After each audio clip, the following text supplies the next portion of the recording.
செய்வி. அறிக்கை செய்றீங்களா? பெயர் சொல்லி அழைத்தவரே, ஆமென். குயவன் கரத்தில் உள்ள களிமண் போலவே, குயவன் கரத்தில் உள்ள களிமண் போலவே என் காயங்கள் உன் கரத்தில் இருக்கிறது. என் காலங்கள் உன் கரத்தில் இருக்கிறது.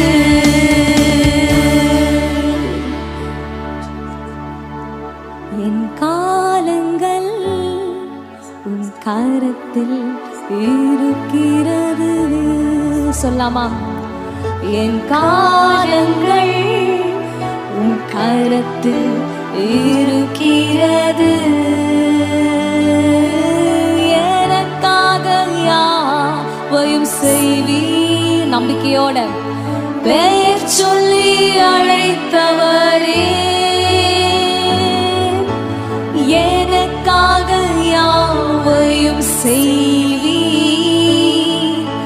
பெயர் சொல்லி அழைத்தவரே, குயவன் கரத்தில் உள்ள களிமண் போலவே, குயவன் கரத்தில் உள்ள களிமண் போலவே என் காலங்கள் உன் கரத்தில் இருக்கிறது. நம்பிக்கையோட என் காலங்கள் உன் கரத்தில் இருக்கிறது.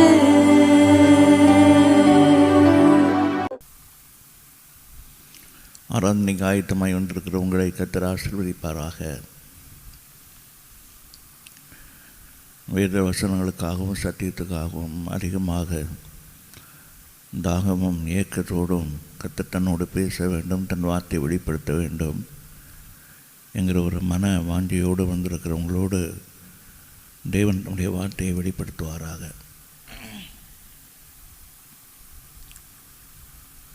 இந்த ஞாயிற்றுக்கிழமை செய்தியின் தலைப்பாக உபவாசத்தை குறித்து நாம் தியானிக்கப் போகிறோம்.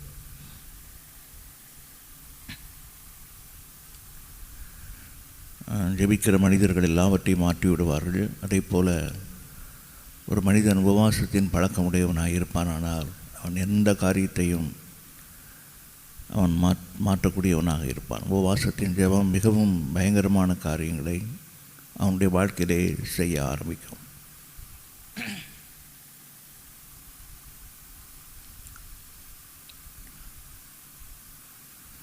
உபவாசம் என்றால் என்ன? உபவாசம் இருப்பதனால் நமக்கு கிடைக்கிற மேன்மை என்ன? நாம் எதற்காக உபவாசம் இருக்க வேண்டும் என்கிற சத்தியத்தை நீங்கள் அறியும்போது கண்டிப்பாக வாரத்தில் ஒரு நாளாவது 2 நாட்களாவது இந்த உபவாசத்தினுடைய இந்த காரியத்துக்குள்ளாக நீங்கள் வருவீர்கள்.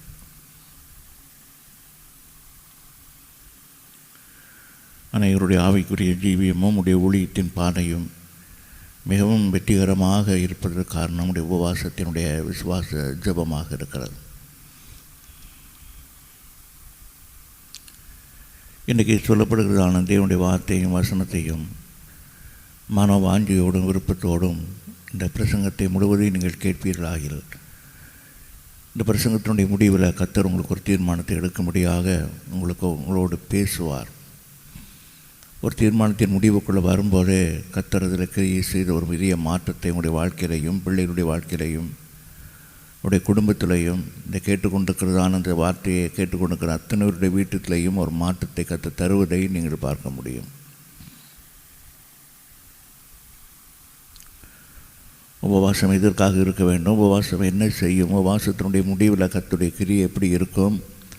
உபவாசத்தினால் வருகிற ஆசீர்வாதங்களும் மேன்மையும் என்ன என்பதை ஒரு மனிதன் அறிந்து கொள்வான். ஆகில் அவன் தன்னுடைய வாழ்க்கையில் அநேக நாட்களிலே அவன் விசுவாசத்தோடு உபவாசத்தோடு தன்னுடைய காரியங்களை அவன் செய்ய ஆரம்பித்து விடுவான்.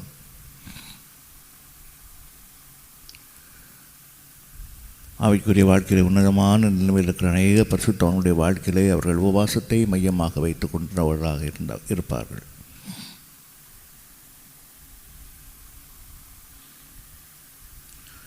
புதிதாக அழைக்கப்பட்டு ஊழியத்துக்கு வருகிற அநேக ஊழியக்காரர்கள், அநேக விசுவாசிகள் தங்களுடைய ஆரம்பித்த நாட்களில் அதிகமாய் உபவாசம் இருந்து அநேக கிருபை வரங்களையும் தேவனுடைய தரிசனங்களையும் தேவனுடைய வெளிப்பாடுகளையும் அதிகமாக பெற்று தன்னுடைய ஆவிக்குரிய வாழ்க்கையிலே அவங்க கட்டப்பட்டிருப்பதை நாம் மறக்க முடியாது.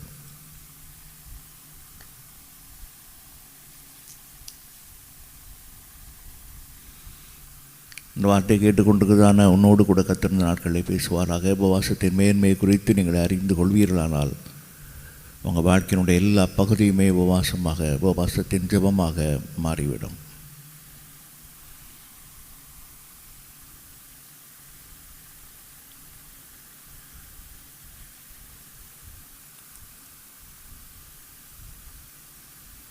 எதற்காக உபவாசம் இருக்க வேண்டும் என்பதை குறித்து நீங்கள் கற்றுக்கொள்ளுங்கள். அது உங்களுக்கு பெரிய மேன்மையாக உங்களை மாற்றும். யோவேல் 2ஆம் அதிகாரம் 15வது வசனம். யோவேல் 2:15. சியோனிலே காலம் ஓடுங்கள், பரிசுத்த உபவாசத்தின் நாளை நியமித்து கொள்ளுங்கள், விசேஷித்த ஆசரிப்பை கூறுங்கள் என்கிற 3 வார்த்தைகள் இங்கே சொல்லப்பட்டிருக்கிறது. எக்காலம் ஓடுங்கள், உபவாசத்தின் நாளை நியமியுங்கள், விசேஷித்த ஆசரிப்பை கூறுங்கள் என்கிற 3 வார்த்தைகள் யோவேல் தீர்க்கதரிசி மூலமாக கர்த்தர் ஜனங்களோடு கூட பேசுகிறார்.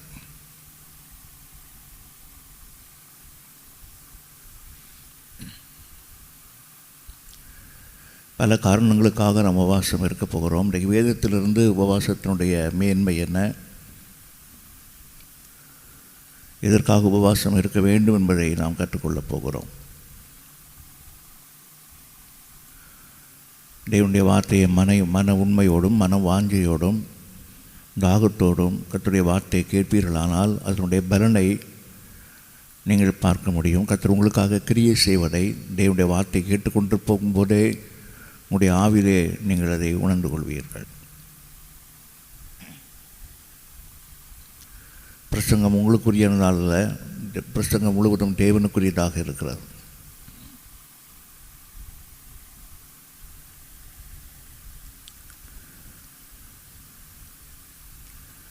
ஒன்று சாமுவேல் 7ஆம் அதிகாரம் 6ஆம் வசனம்.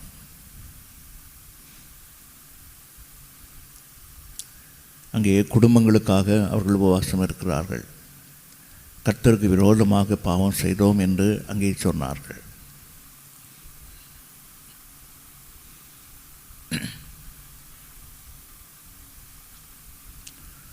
ஒன்று சாமுவேல் 7:6 குடும்பமாக வந்து தேவனுடைய சமூகத்திலே கர்த்தருக்கு விரோதமாக செய்த குடும்பத்தின் பாவங்கள் மன்னிக்கப்படும்படியாக குடும்பமாக வந்தவர்கள் உபவாசம் இருக்கிறார்கள்.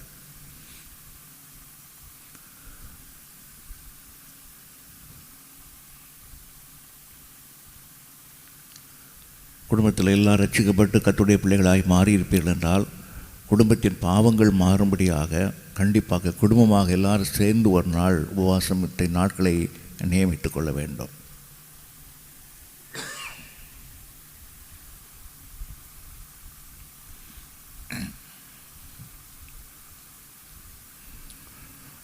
ஒன்று சாமுவேல் 7:6 முழு நாளும் ஒரு நாள் முழுவதும் அவர்கள் உபவாசம் இருந்தார்கள். குடும்பமாக உபவாசம் இருக்கும்போது என்ன காரியம் நடக்குது என்றால், முதலாவது சாபங்கள் குடும்பத்தை விட்டு விலகிவிடும்.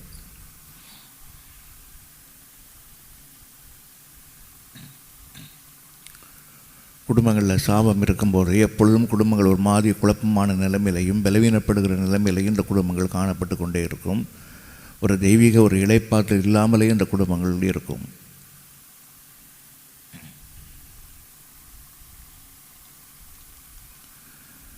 ஒரு மேன்மையான காரியமோ ஒரு மேன்மையான நடைமுறைகளோ ஒன்றுமே அங்கு நடக்காமல் தன் வாழ்நாள் முழுவதும் அவர்கள் ஒரே நிலைமையிலே வாழ்ந்தவர்களாக தன்னுடைய வாழ்க்கையை முடிப்பார்கள். தன் குடும்பத்தில் உள்ள சாபங்கள் விலகும்படியாக குடும்பத்தில் உள்ள எல்லாரும் வந்து நாங்கள் உமக்கு விரோதமாக கர்த்தருக்கு விரோதமாக பாவம் செய்தோம் என்று சொல்லி அவர்கள் அங்கே உபவாசம் இருந்தார்கள். குடும்பத்தில் உள்ள எல்லாரும் சேர்ந்து உபவாசம் இருக்கும்போது குடும்பத்தின் சாபங்களை தேவன் அந்த குடும்பத்தை விட்டு விலக்குகிறார்.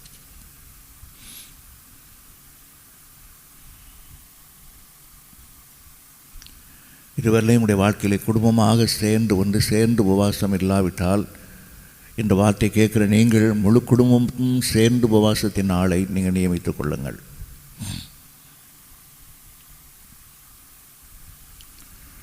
தொடர்ந்து குழப்பங்களும் ஒரு விதமான குழப்பமான சூழ்நிலைகளும் பலவீனமான காரியங்களும் தொடர்ந்து உங்கள் வீட்டில் நடக்குமானால் ஒரு இளைப்பாறுதல் சமாதானம் இல்லாமல் ஒரு அலைந்து கொண்டிருக்கிற ஒரு மனதிலே ஒரு இளைப்பாறுதல் இல்லாமல் அமைதி இல்லாமல் உங்களுடைய குடும்பத்தில் ஒவ்வொருவரும் காணப்படுவார்கள். என்றால் கண்டிப்பாக நீங்கள் எல்லோரும் சேர்ந்து ஒரு குடும்பத்தின் உபவாசத்தின் நாளை நீங்கள் நியமித்துக் கொள்ள வேண்டும். குடும்ப உபவாசத்தின் நாள் சாபத்தை குடும்பத்தை விட்டு விலக்கும்.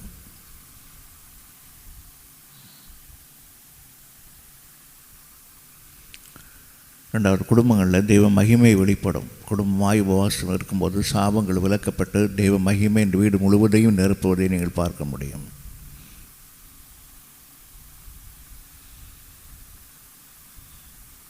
மூன்றாவதாக, தேவனுடைய வழிநடத்தல் உண்டாகும்.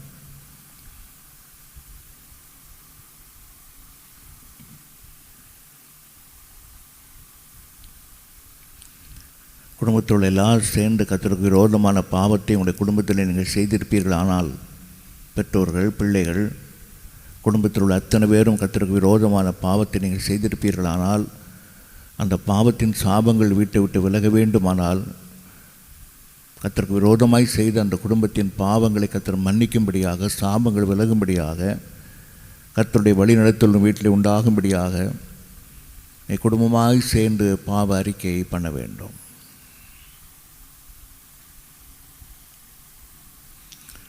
பாவ அறிக்கை என்பது உன் வாழ்க்கையினுடைய சுத்திகரிப்பை காட்டுகிறது.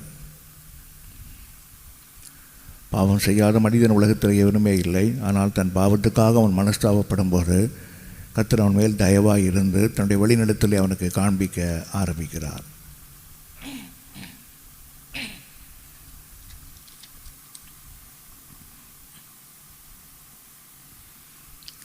முதலாவது, குடும்பத்தின் சாபங்கள் விலகும்படியாய் உபவாசம் இருக்க வேண்டும்.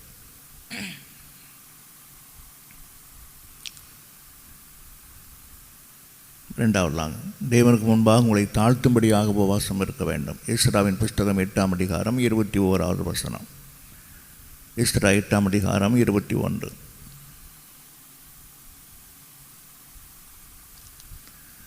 அகவா நதி எண்டையிலே உபவாசத்தை கூறினார்கள். இந்த உபவாசத்தின் ஜீவியம் என்பது எதை காட்டுகிறது என்றால், ஒரு ஆண்டுடைய பிள்ளை தேவனுக்கு முன்பாக வந்து தன்னை தாழ்த்துவதை காட்டுகிறது. என்னுடைய பலனோ, என்னுடைய பராக்கிரமமோ, என்னுடைய சொந்த அறிவோ, என்னுடைய சொந்த திட்டங்களோ ஒன்றுமே இல்லை ஆண்டவரே, நீர் வந்துதான் எல்லா கிரியைகளையும் நடப்பிக்க வேண்டும் என்று தன்னை முற்றிலுமாக தேவனுக்கு முன்பாக தன்னை அர்ப்பணிப்பதை, தன்னை தாழ்த்துவதை காட்டுகிறது.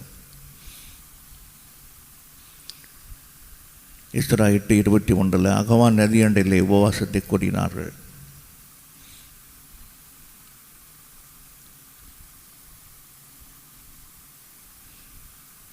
தன்னை வெறுமையாக்குகிறவர்கள், தன்னை தாழ்த்துகிறவர்கள் உயர்த்தப்படுவார்கள் என்று பார்க்கிறோம். உபவாசம் வந்து ஒரு மனிதனை தன்னை தாழ்மைக்குள்ளே அவனை வழிநடத்தும்படியாக அது அவனை கொண்டு போகிறது.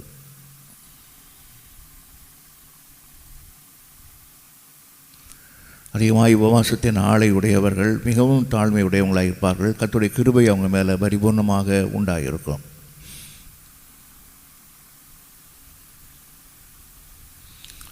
உபவாசத்தின் மூலமாய் தாழ்த்துகிற ஒரு மனுஷனுடைய வாழ்க்கையில் கர்த்தருடைய கிருபை தாராளமாய் உண்டாயிருக்கும்.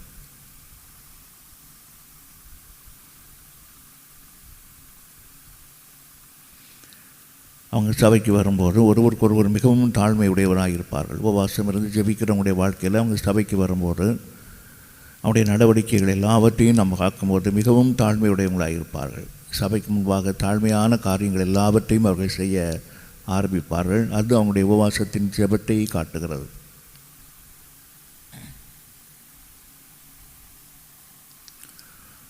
சபையினுடைய போதகருக்கு முன்பாக தாழ்மையாயிருப்பார்கள். மற்ற ஜனங்களுக்கு முன்பாக தாழ்மையாயிருப்பார்கள். மூத்த சகோதரனுக்கும் மூப்பர்களுக்கு முன்பாக தங்களை தாழ்மையாக அவர்கள் நடந்து கொள்வார்கள்.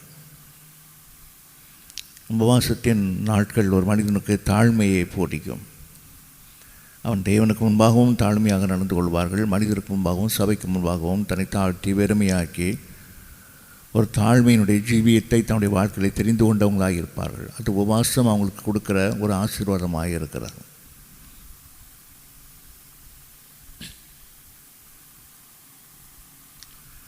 எவ்வளவோ வசதி இருந்தோம், செல்வங்கள் இருந்தோம், படிப்பு இருந்தோம், தன்னை சபையில் வந்து தாழ்த்துகிற அநேக கர்த்தருடைய பிள்ளைகள் இருக்கிறார்கள். இதுக்கெல்லாம் காரணம் அவங்களுடைய உபவாசத்தின் ஜெபமாக இருக்கிறார்.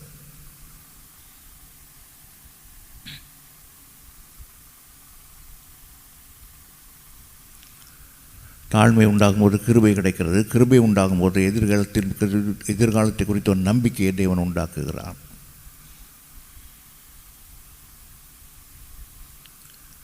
எப்பொழுதும் எந்த விதமான மனமேட்டிமையும் இல்லாமல் தன் வாழ்க்கையிலே தாழ்மையாய் நடந்து கொள்கிறவர்கள் எதிர்காலத்தை குறித்து ஒரு பெரிய நம்பிக்கையை அவர்கள் பெற்றுக்கொள்வார்கள். தன்னை தாழ்த்துகிற எந்த மனுஷனும் எல்லா இடத்துலையும் அவர்கள் உயர்த்தப்படுவார்கள். குடும்பத்தின் முன்பாக உயர்த்தப்படுவார்கள், சபைக்கு முன்பாக உயர்த்தப்படுவார்கள். தாழ்மையாய் நடந்து கொள்வது ஒரு பெரிய ஆசீர்வாதத்தை மேன்மையும் ஜனங்களுக்கு முன்பாக உண்டாக்கும்.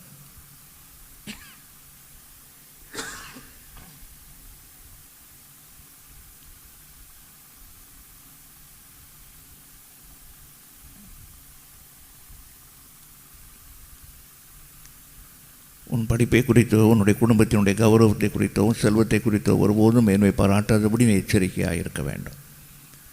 கர்த்தர் வருங்காலங்களிலே ஏராளமான ஐஸ்வர்யத்தையும் செல்வத்தையும் பிள்ளைகளுக்கு உயர்வான பதவியையும் கர்த்தர் தரும்போது உன்னை தேவனுக்கு முன்பாகவும், உன்னை நடத்துகிற சபையினுடைய போதகருக்கு முன்பாகவும், சபையினுடைய மூப்பர்களுக்கு முன்பாகவும், மூத்த போதகர்களுக்கு, மூத்த சகோதரர்களுக்கு முன்பாகவும் நீ உன்னை வெறுமையாக்கி தாழ்த்தி தாழ்மையான காரியங்களை நீ எடுத்து செய்கிற ஒரு தேவ மனுஷியாக நீ இருக்க வேண்டும்.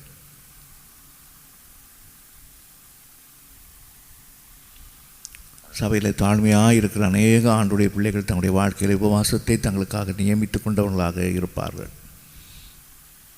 உபவாசம் தாழ்மை உண்டாக்குறது, தாழ்மை கிருபை உண்டாக்குறது, அந்த கிருபை எதிர்காலத்தில் நம்பிக்கையை உண்டாக்குறது. ஒரு மனிதன் மனம் ஏட்டுமையாக நடப்பானால் எதிர்காலத்தை குறித்து அவனுக்கு எந்த நம்பிக்கையுமே இல்லாமல் போய்விடும். மனம் ஏட்டிமை நம்பிக்கை அற்றவனாக அவங்களை மாற்றிவிடும். மனத்தாழ்மை மனுஷனுக்கு முன்பாகவும் தன்னை தாழ்த்திய ஒரு மனிதன் நடக்கும்போது, தாழ்மையின் ரூபத்தை அவன் எடுத்துக்கொள்ளும்போது, மனத்தாழ்மை அவன் அணிந்து கொள்ளும்போது எதிர்காலத்தை குறித்து பெரிய நம்பிக்கை உடையவனாக அந்த தாழ்மை அவனை மாற்றுகிறது. இதுக்கெல்லாம் காரணம் உபவாசமாக இருக்கிறது.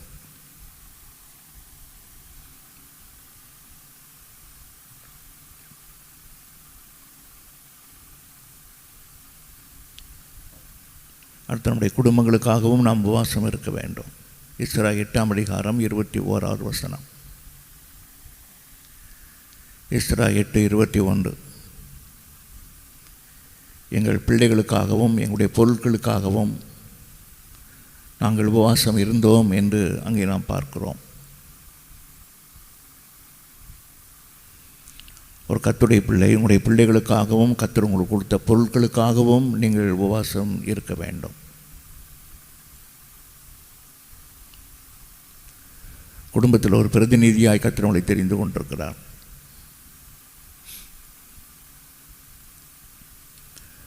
உங்கள் ஒருவரை வைத்து குடும்பம் முழுவதையும் காப்பாற்றும்படியாக, உங்கள் பிள்ளைகள் எல்லாரையும் சபையான வழியிலே நடக்க பண்ணும்படியாக, எந்த விதமான பொருள் சேதமும் குடும்பத்தில் வராமல் பாதுகாக்கும்படியாக குடும்பங்களுக்கான உபவாசத்தை நாம் நியமித்துக் கொள்ள வேண்டும்.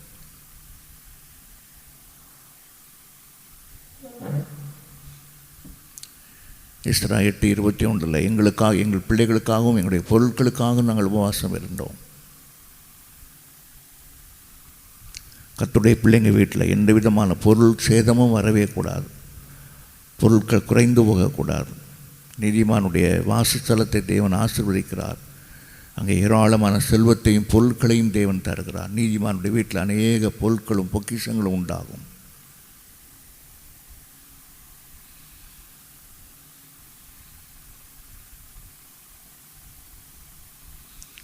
வீட்டில் இருக்கிற அநேக பொருட்கள் வீட்டினுடைய ஒரு ஐஸ்வர்யத்தை மேன்மையும் காட்டுகிறது. கர்த்தர் உனக்கு கொடுத்ததான எந்த பொருளுமே சேதமாகாதபடி உபவாசம் இருக்க வேண்டும். அப்போ குடும்பங்களுக்காக நீங்கள் விசேஷமாய் உபவாசம் இருக்கும்போது எங்களுடைய பிள்ளைகளுக்காகவும் எங்களுடைய பொருட்களுக்காகவும் நாங்கள் உபவாசம் இருந்தோம்.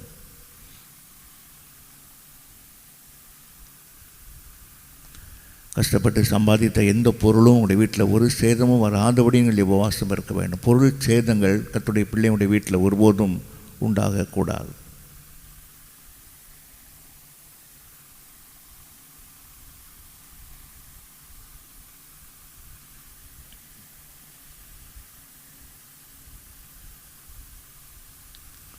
உங்களுடைய வீட்டினுடைய பொருட்களை அந்நியர்கள் ஒருபோதும் எடுத்துக்கொண்டு போகக்கூடாது. கடன் வாங்கினதுனாலேயோ வட்டிக்கு வாங்கினதுனாலேயோ அநேகருடைய வீட்டில் பொருட்கள் அவர்கள் எடுத்துக்கொண்டு போவார்கள். பரிதாபமான ஒரு நிலைமை.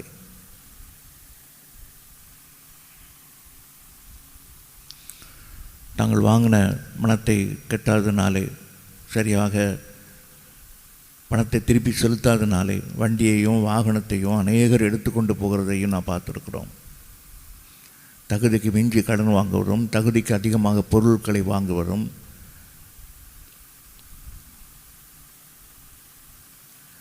பணம் கட்ட முடியாமல் தவித்து கொண்டிருக்கும் போது அவர்கள் பொருட்களை வீட்டில் எடுத்துக்கொண்டு போவதும் ஒரு பெரிய மன குறைவையும் மன உளைச்சலையும் உண்டாக்கிவிடும்.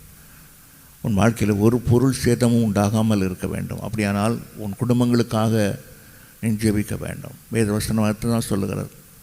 எஸ்தரா 8:21 நீங்கள் மறக்கக்கூடாது. எங்களுடைய பிள்ளைகளுக்காகவும் எங்களுடைய பொருட்களுக்காகவும் நாங்கள் ஜெபித்தோம், உபவாசித்தோம். உங்கள் வீட்டில் உள்ள ஒரு பொருளையும் அந்நியர்கள் எடுக்கக்கூடாது. அது திருடு போய்விடக்கூடாது. திருடுற காரியங்கள் உங்களுடைய குடும்பத்தில் ஒருபோதும் நடக்கக்கூடாது. நீ உபவாசத்தை நியமிப்பாய். ஆனால் கர்த்தரின் பிள்ளைகளை யாரும் திருட மாட்டார்கள். உன் பொருட்களையும் யாரும் திருடி கொண்டு போக மாட்டார்கள்.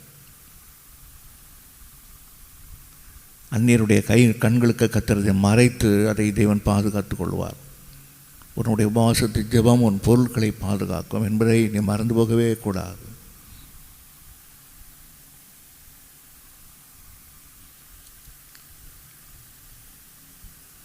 நான்காவதாக, கர்த்தரிடத்தில் உன் வாழ்க்கை குறித்து விசாரிக்கும்படியாக நீ உபவாசம் இருக்க வேண்டும்.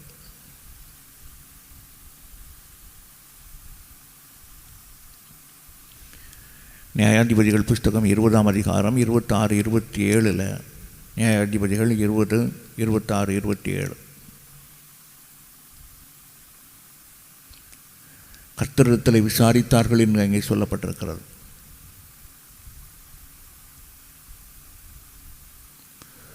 உங்கள் வாழ்க்கை குறித்தும் எதிர்காலத்தை குறித்தும் பிள்ளைகளை குறித்தும் கர்த்தரிடத்தில் விசாரிக்கும்படியாக நீ உபவாசம் இருக்க வேண்டும். உன் வாழ்க்கையில் நீ என்ன செய்ய வேண்டும்? நீ தினமும் என்ன செய்ய வேண்டும்? வாரத்தில் நீ என்ன வேலை செய்ய வேண்டும்? ஒரு மாதத்தில் நீ செய்ய வேண்டிய வேலை என்ன? ஒரு வருஷத்தினுடைய முடிவில் நீ செய்து முடித்த வேலை என்ன என்பதை, உன் வாழ்க்கையில் நீ செய்து முடிக்க வேண்டிய காரியங்களை குறித்து கர்த்தரிடத்திலே நீ விசாரிக்கிறவனாக இருக்க வேண்டும்.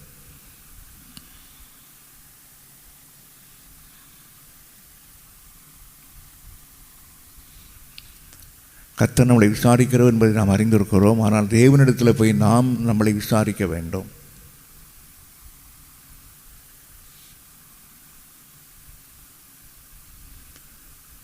ரட்சிக்கப்படாத மனுஷன்ட்டையோ உலகத்தாரிடத்திலேயோ சொந்தக்காரங்கிட்டே போய்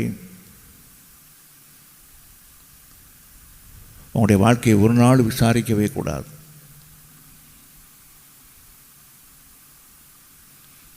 தேவன்கிட்ட விசாரிக்காமல் ரட்சிக்கப்படாத மனுஷன்கிட்ட தன் வாழ்க்கையை விசாரித்தவங்களுடைய வாழ்க்கை அவ்வளவாக நன்றாக இருக்காது, ஒரு தரமுடையதாக இருக்காது.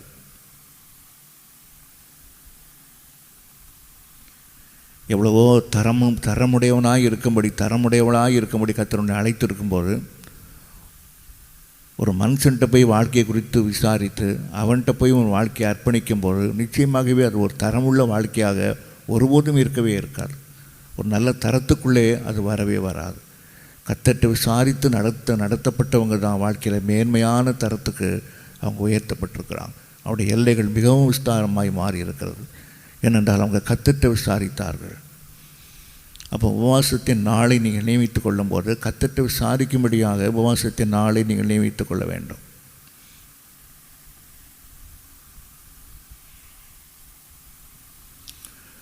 உங்களை குறித்து நீங்கள் தேவன்கிட்ட விசாரிக்கும்போது ஏற்கனவே கர்த்தர் உங்கள்கிட்ட சொன்ன காரியத்தை குறித்து நீங்கள் தேவன்கிட்ட விசாரிக்க வேண்டும்.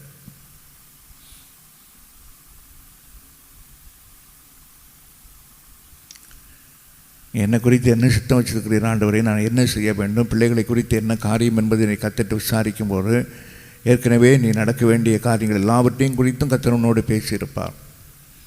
அவன் தேவன் உன்னோடு பேசின காரியங்களை நீ செய்து முடித்ததுக்கு அப்புறம்தான் அடுத்த காரியங்களை குறித்து தேவன் உன்னோடு பேசுவார்.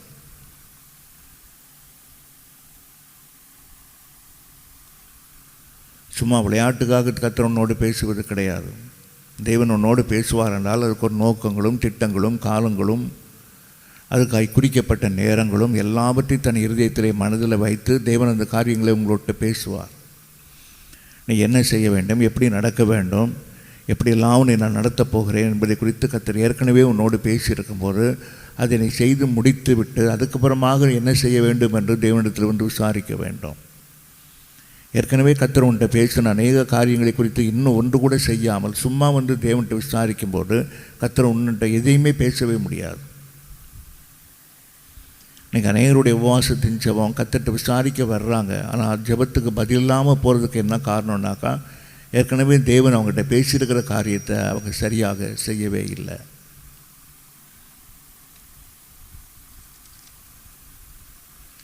நீ என்ன செய்யணுங்கிறது ஏற்கனவே ஆண்டவர் பேசியிருக்கிறார். இந்த வருஷத்தின் ஆரம்பத்தில் நீ என்ன செய்யணும், இந்த வருஷத்தினுடைய நடுப்பகுதியில் நீ என்ன செய்யணும், வருஷத்தினுடைய முடிவில் நீ என்ன செய்யணும், எல்லாத்தையும் தேவனோட பேசியிருக்கிறார், உன்னை உணர்த்தி இருக்கிறார்.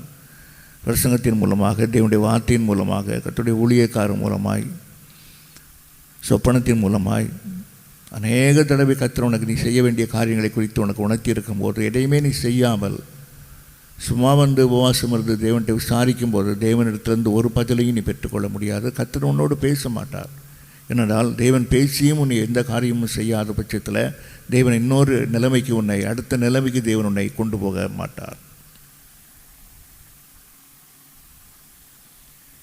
இப்போ கர்த்தர்கிட்ட விசாரிக்கிறதுனால் நான் ஏற்கனவே தேவன் சொன்ன காரியத்தை செய்து முடித்து விட்டு அதுக்கப்புறமாக நான் என்ன செய்ய வேண்டும் ஆண்டவரே என்று நீ தேவன்கிட்ட விசாரிக்கும் போது கர்த்தர் அழகாக உன் வாயை திறந்து நீ கேட்கறதுக்கு முன்பாகவே உன்னுடைய உள்ளத்தில் தன் காரியங்கள் எல்லாவற்றை குறித்தும் ஆண்டவர் பேசுவார். ஒரு பூத்து குலுங்குகிற ஒரு ஜீவ ஒரு வார்த்தையாக தேவன் அதை உனக்கு வெளிப்படுத்துவார்.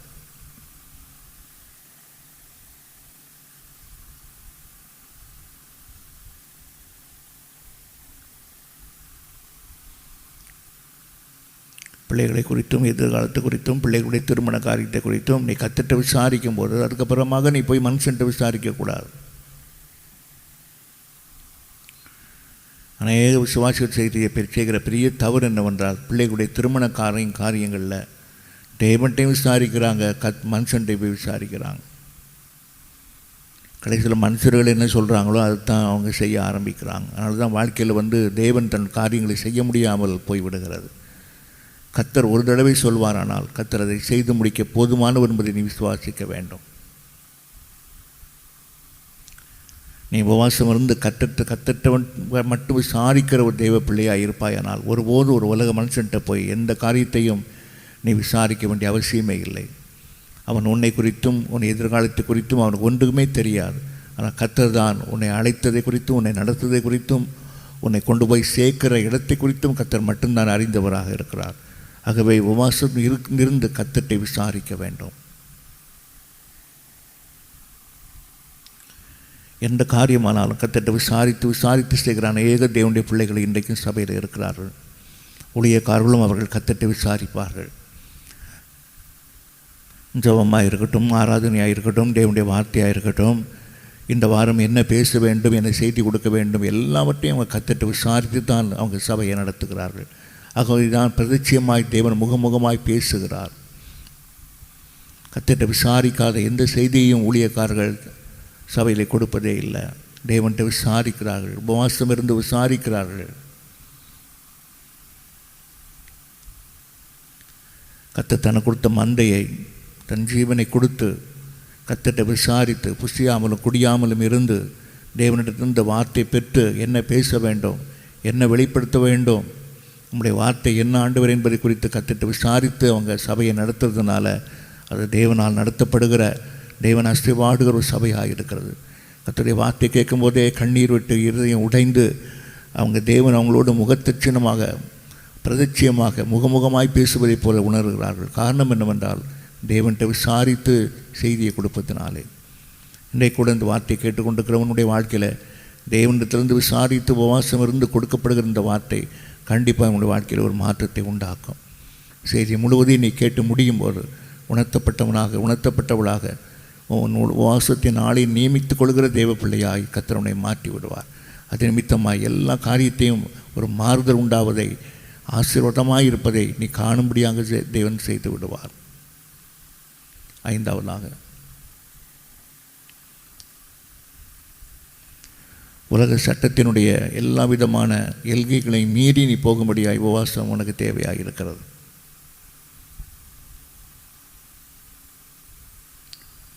தேவன் உனக்காக ஒரு எல்லையை வைத்திருக்கும் போது அந்த எல்லைக்குள் நீ போக விடாதபடி உலகத்தின் சட்டங்கள் உன்னை தடுக்கும் போது, உலகத்தின் சட்டத்தை மீறி கர்த்தர் உனக்காக வச்சிருக்கிற அந்த எல்லைக்குள்ளே போகும்படியாய் உபவாசம் உன்னை வழி நடத்துகிறது.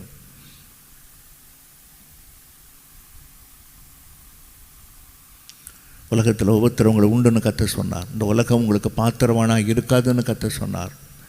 ஆகவே கர்த்தர் இந்த உலகத்தில் உங்களுக்காக வைத்திருக்கிற எல்கைகளுக்குள்ளே நீங்கள் போகிறதுக்கு இந்த உலகத்தினுடைய நாட்டு சட்டங்கள் தடையை உண்டாக்கும். அவன் உலகத்தினுடைய சட்டங்களை மீறி தேவன் உங்களுக்காக வச்சிருக்கிற எல்லைகளுக்குள்ளே போக வேண்டுமானால் கண்டிப்பாக நீங்கள் உபவாசம் இருக்க வேண்டும்.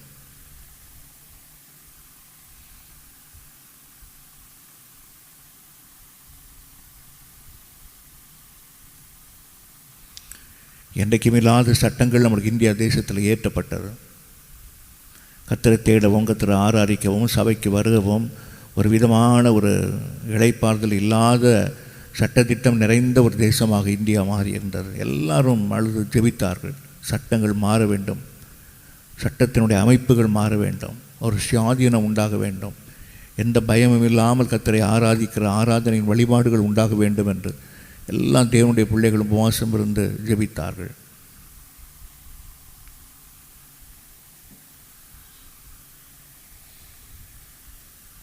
Esther 4:16 Esther 4:16.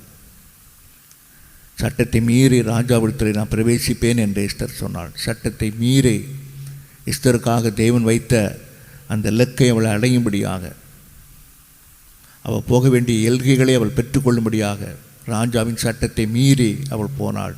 அதுக்கு முன்பாக அவள் பயங்கரமான உபவாசத்தை நாளை தனக்காக நியமித்து கொண்டாள். உன் வாழ்க்கையிலே நீ உபவாசத்தை நியமித்துக் கொள்வாயானால் நாட்டு சட்டங்களை மீறி கூட கர்த்தர் உனக்காக வச்சிருக்கிற எல்லையை நீ அடைய முடியும்.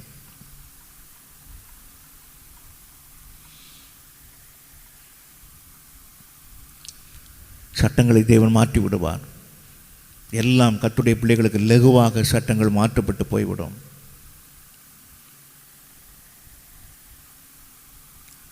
சபைக்காய் கர்த்தர் வைத்திருக்கிற எல்கைகள், விசுவாசியுடைய வாழ்க்கையில் கர்த்தர் வச்சிருக்கிற எல்கைகள், கர்த்தர் நியமித்த எல்கைக்கு நேராக உபவாசத்தின் நாட்கள் அவங்களை கொண்டு போகும்.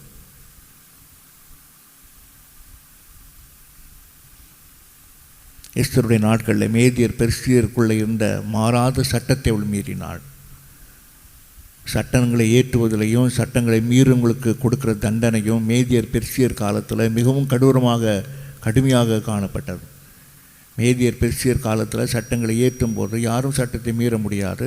அப்படி மீறினால் அவங்க கொடுக்குற தண்டனை மிகவும் கொடூரமாக இருக்கும்.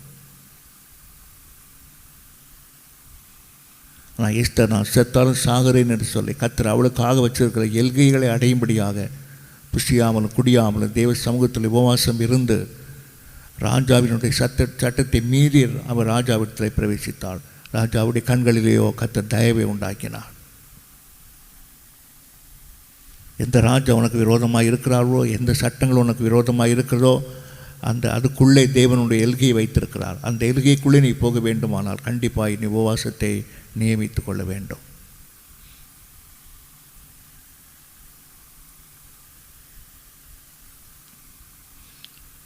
எஸ்தரை பார்த்தபோது ராஜாவுடைய கண்களில் கர்த்தர் தயவை உண்டாக்கினார். சட்டங்கள் மாற்றப்பட்டது.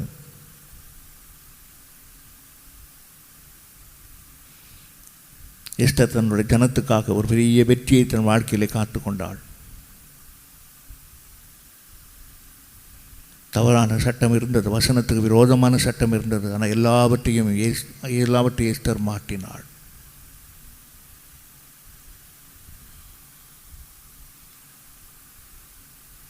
எஸ்தருடைய காலத்தில் 127 நாடுகளில் சட்டங்கள் இயற்றப்பட்டது. ஒரு நாட்டினுடைய சட்டம் அல்ல, 127 நாடுகளில் இயற்றப்பட்ட சட்டத்தை ஒரே உபவாசத்தின் நாட்களிலே, தன் வாழ்க்கையிலே நியமித்து கொண்ட உபவாசத்தின் நாட்களிலே 127 நாட்டுடைய சட்டத்தையும் எஸ்தர் மாற்றி காண்பித்தாள். உலக சட்டத்தை மீறி தேவனுடைய எல்கைக்குள்ளே போகும்படியாக உபவாசத்தின் நாள் காணப்படுகிறது. 3 நாட்கள் உபவாசம் பெரிய மாற்றத்தை 127 தேசத்திலேயும் மாற்றத்தை உண்டாக்கிவிட்டது. தானியேல் சட்டத்தை மீறி ஜெபித்தான். சிலையை வணங்க மாட்டோம் என்று சொன்னார்கள். கர்த்தர் சிங்கத்தின் வாயை கட்டினார்.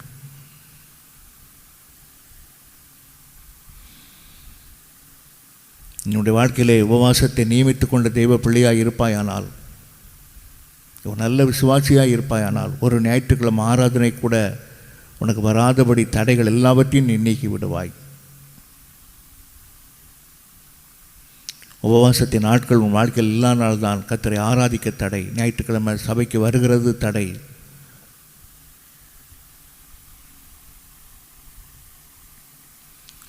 கர்த்தருடைய பந்தியில் வர முடியாத தடை. இதெல்லாம் உன்னுடைய வாழ்க்கையினுடைய உபவாசத்தின் குறைவை காட்டுகிறது, ஜெபக் குறைவை காட்டுகிறது.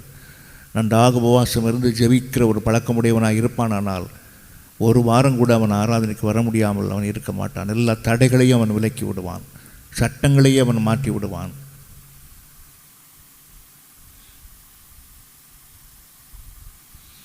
ஞாயிற்றுக்கிழமை ஆராதனை கூட வர முடியாமல் உன் வாழ்க்கையில் தடை உண்டானது காரணம் நீ என்பதை மறந்து போகாதே. உன் வாழ்க்கையில் உபவாசத்தை நாளை நியமித்து கொள்ளாதனால தேவனை தேடுகிற காலங்களில் நீ வர முடியவில்லை. எல்லாரும் தெய்வ சன்னிதானத்தில் வந்து முழங்காலம் படியிட்டு கரங்களை உயர்த்தி கர்த்தரை ஆராதிக்கும் போது நீ அதிலிருந்து விலக்கப்பட்டவளாய் போகிறது காரணம் உன் வாழ்க்கையிலே உபவாசம் இல்லாதான் என்பதை நீ அறிந்து கொள்வாயாக. 6வதாக, உடன்படிக்கையின் பிரமாணத்தை தேவனிடத்திலிருந்து பெற்றுக்கொள்ளும்படியாக உபவாசம் இருக்க வேண்டும். உபாகமம் 9ஆம் அதிகாரம் 9ஆம் வசனம்.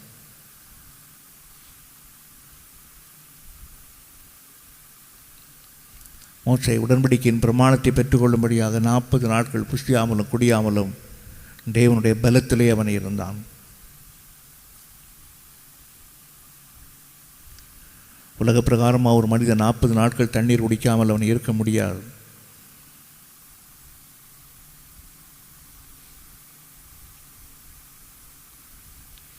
ஆனால் உடன்படிக்கையின் பிரமாணத்தை தேவனுடைய வாயிலிருந்து வருகிற வார்த்தையை பெற்றுக்கொள்ளும்படியாக, தன்னுடைய கையினால் எழுதப்பட்ட வார்த்தையை பெற்றுக்கொள்ளும்படியாக, தேவனே எழுதி கொடுக்கிற வார்த்தையை பெற்றுக்கொள்ளும்படியாக புசியாமலும் குடியாமலும் தேவ பலத்திலே அவன் இருந்தான்.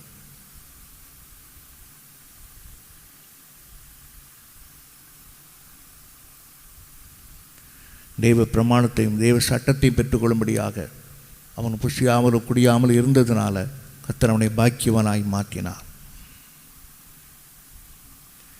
இன்றைக்கு உன் தனிப்பட்ட வாழ்க்கையில் உடன்படிக்கையின் பிரமாணத்தை பெற்றுக்கொள்ளும்படியாக நீ உபவாசத்தின் நாளை நியமித்துக் கொள்ள வேண்டும். தனிப்பட்ட விதத்தில் கர்த்தர் உன்னோடு உடன்படிக்கை பண்ண வேண்டுமானால், உடன்படிக்கையின் வார்த்தை தேவனிடத்திலிருந்து வர வேண்டுமானால், தேவனே உனக்கு அதை எழுதி கொடுக்க வேண்டுமானால், நீ புசியாமலும் குடியாமலும் தேவ சமூகத்தில் உபவாசம் இருக்கிற நாட்களை நீ நியமித்துக் கொள்வாயாக.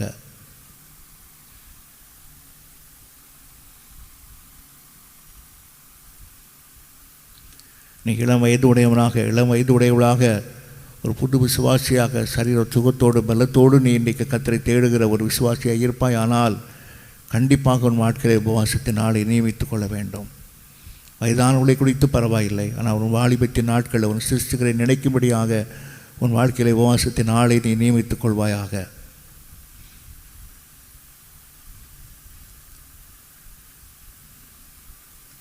உடன்படிக்கையின் பிரமாணத்தை பெற்றுக்கொள்ளும்படியாக உபவாசம் இருப்பாயானால் கர்த்தர் உன் காரியங்கள் எல்லாவற்றையும் வாய்க்க பண்ணுவார். கர்த்தர் உன்னை பாக்கியவானாய் மாற்றுவார்.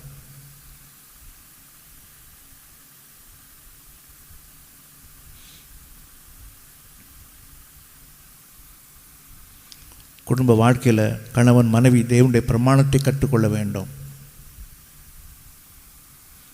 குடும்பத்தை எப்படி நடத்த வேண்டும், எப்படி நடந்து கொள்ள வேண்டும் என்கிற எல்லா தெய்வீக பிரமாணத்தையும் குடும்பத்தை எப்படி கட்டி எழுப்ப வேண்டும் என்கிற தெய்வீக பிரமாணத்தையும் நீ தேவனிடத்தில் பெற்றுக்கொள்ளும்படியாக நீ உபவாசம் இருக்க வேண்டும். தேவனுடைய வார்த்தையின் பிரமாணம் இல்லாத குடும்பங்கள் ஒரு தாறுமாறான குடும்பங்களாக போய்விடும். உன் குடும்பங்கள் தேவனுடைய வார்த்தையின்படி கட்டப்பட வேண்டும், தெய்வ பிரமாணத்தின்படி கட்டப்பட வேண்டும். நீ உபவாசம் இருந்து தேவனிடத்திலிருந்து எல்லாவற்றையும் கேட்டு நீ நற்குடும்பத்தை நடத்துகிற குடும்பமாக இருக்க வேண்டும். கர்த்தர் அநேக தடவை உன்னோடு பேசியிருந்து உன்னை அழைத்திருந்து உன்னை சபை கொண்டு வந்திருந்தோம். இந்த உலகத்தை நம்பி உலக மனுஷனை நம்பி தேவனுடைய வார்த்தையை நீ தூக்கி எறிவாயானால் தேவன் ஒருபோதுமே அதை சகித்து கொள்ளவே மாட்டார். நீ உன்னுடைய மன திருப்திக்காக வேணால் ஜெபம் எல்லாமே தவிர நீ கர்த்தருடைய வார்த்தையை நீ தூக்கி எறிந்து விட்டு போனதினை கர்த்தர் ஒருபோது சகித்து கொள்ள மாட்டார். உன் மன ஆறுதலுக்காக வேணால் நீ சொல்லலாம். தேவனிடத்திலிருந்து ஒரு முழுமையான ஒரு தெய்வீக அன்பை நீ பெற்றுக்கொள்ள வேண்டுமானால் கர்த்தர் உன்னோடு பேசின வார்த்தையை உடன்படிக்கையின் வார்த்தையாக நீ அவைகளை அணைத்து கொள்ள வேண்டும். மாறாத என்றைக்கு மறக்காத ஒரு வார்த்தை கர்த்தர் உன்னோடு பேசியிருக்கிறார். உபவாசம் இருந்து அழுது கண்ணீர் விட்டு நீ சபைக்கு வந்த நாட்களிலே கர்த்தர் பிரதட்சியமாய் உன்னோடு பேசியிருக்கிறார். தேவனுடைய வார்த்தையை நீ தூக்கி எறிவாயானால் தேவன் ஒருபோதும் அதை சகித்து கொள்ளவே மாட்டார். கணவன் மனைவியும் தேவனுடைய பிரசனத்தை தேவனுடைய பிரமாணத்தின் பிரசனத்தை உன்னுடைய குடும்பத்திலே காத்துக்கொள்ள வேண்டும். தெய்வ பிரமாணம் இல்லாத குடும்பங்கள் ஒரு தாறுமாறான குடும்பமாக போய்விடும்.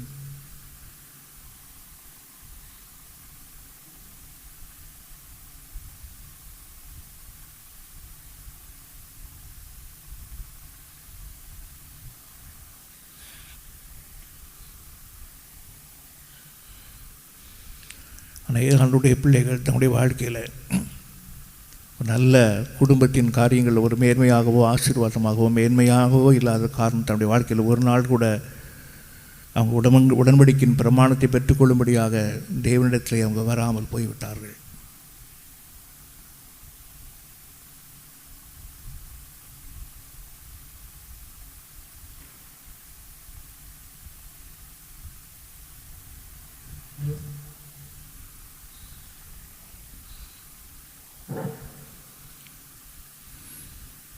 கர்த்தரால் நடத்தப்படுகிற குடும்பமாய் உன் குடும்பங்கள் இருக்க வேண்டும்.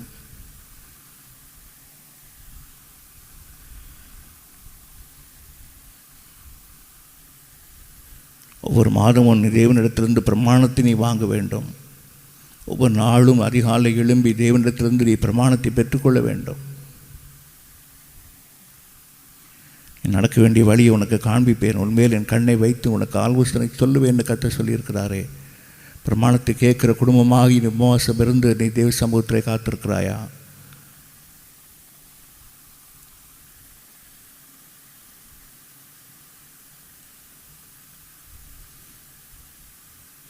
தேவனுடைய வார்த்தையின் பிரமாணம் இல்லாத குடும்பங்கள் தாறுமாறான குடும்பமாக இருக்கும். குடும்பத்தில் எந்த விதமான ஒழுக்கமும் இருக்காது. எல்லாமே ஒழுங்கீனமாக நடந்து கொள்வார்கள்.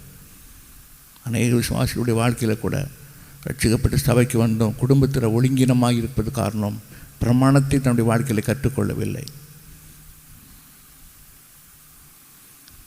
மோசே தேவனுடைய பிரமாணத்தை பெற்றுக்கொள்ளும்படியாக புசியாமலும் குடியாமலும் தேவ சமூகத்துக்குள்ளே அவன் போனான்.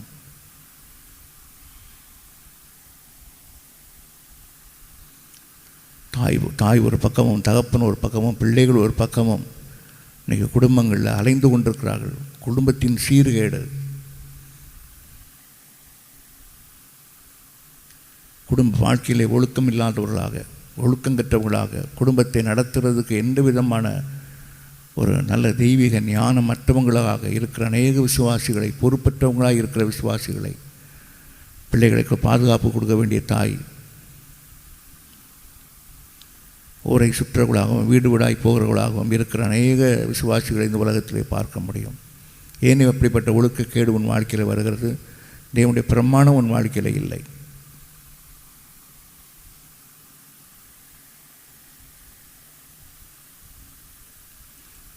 தெய்வ பிரமாணத்தை பெற்றுக்கொள்ளும்படியாக உபவாசத்தினை நாளை நியமிக்காதபடினாலே தாறுமாறான குடும்பங்களும் பேய்கள் குடியிருக்கிற குடும்பங்களாகவும் அநேக குடும்பங்கள் மாறிவிட்டது. ஏனென்றால் தெய்வீக பிரமாணம் அங்கே இல்லை. கர்த்தர் அவங்ககிட்ட பேசியிருந்தோம், தன் குடும்பத்தையும் தன் வாழ்க்கையும் தெய்வீக பிரமாணத்தில் கட்டுறதுக்கு முயற்சி பண்ணாமல் ரட்சிக்கப்படாதவனுடைய ஆலோசனையை கேட்டோம். உலகத்தில் ஞானமுடையவன் பேசுகிற வார்த்தைகளை கேட்டும் தன் குடும்பத்தை அமைத்து கொண்டதுனால அங்கே தேவனுடைய வார்த்தை இல்லாமல் போய்விட்டது. என கேட்குற கர்த்தருடைய பிள்ளையே, உன் குடும்பம் திறம்பட இருக்கும்படி கர்த்தர் உன்னை அழைத்திருக்கிறான்.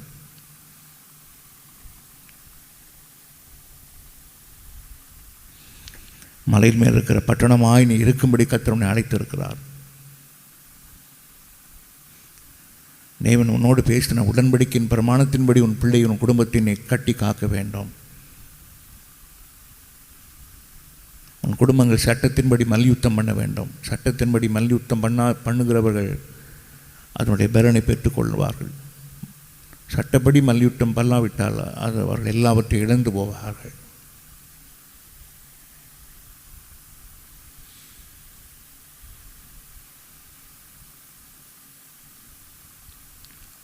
மோசே தேவனுடைய உடன்படிக்கையின் பிரமாணத்தை பெற்றுக்கொள்ளும்படியாக, தேவனுடைய வார்த்தையை பெற்றுக்கொள்ளும்படியாக புசியாமலும் குடியாமலும் தேவ சமூகத்திலே 40 நாட்கள் அவர் காத்திருந்தார். ஒரு 4 நாளாவது நீ ஜெபிக்கிற பழக்கம் உன் வாழ்க்கையில் இருக்கிறதா? தேவனுடைய பிரமாணத்தை வாங்காத குடும்பங்களில் தேவன் அதை குறித்து துக்கப்படுவார்களானால் முதலாவது செழிப்பு போய்விடும்.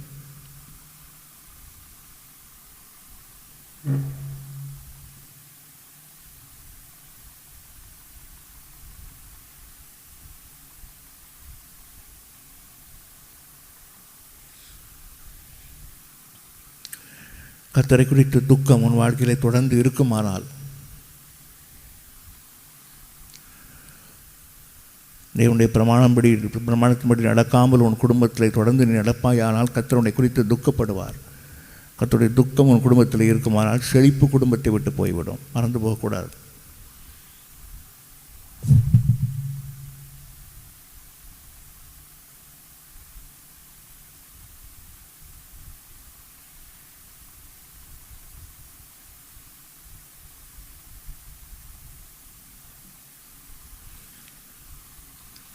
ரெண்டாவது, விரோதிகள் எழும்பி விடுவார்கள். நான் சொல்கிற வார்த்தை ஒவ்வொன்றை நீங்கள் எழுதி கொள்ளுங்கள். கர்த்தர் ஒரு குடும்பத்தின் மேல் துக்கமாக இருப்பார்களால் தெய்வ பிரமாணத்தின்படி வாழாத குடும்பங்கள் மேலே செழிப்பு இந்த குடும்பத்தை விட்டு போய்விடும். ஒருவேளை ஆகாரத்துக்காக அலைந்து திரிகிறவங்களாக இந்த குடும்பங்கள் போய்விடும். ஞாபகத்தில் வைத்துக் கொள்ளுங்கள். நீதிமானுடைய சந்ததிகள் அப்பத்துக்கு அலைந்து திரிவதில்லை என்று வேதத்தில் நாம் வாசிக்கிறோம். உன் பிள்ளைகள் ஒருவேளை ஆகாரத்துக்காக ஒருபோதும் திரிந்து விடக்கூடாது.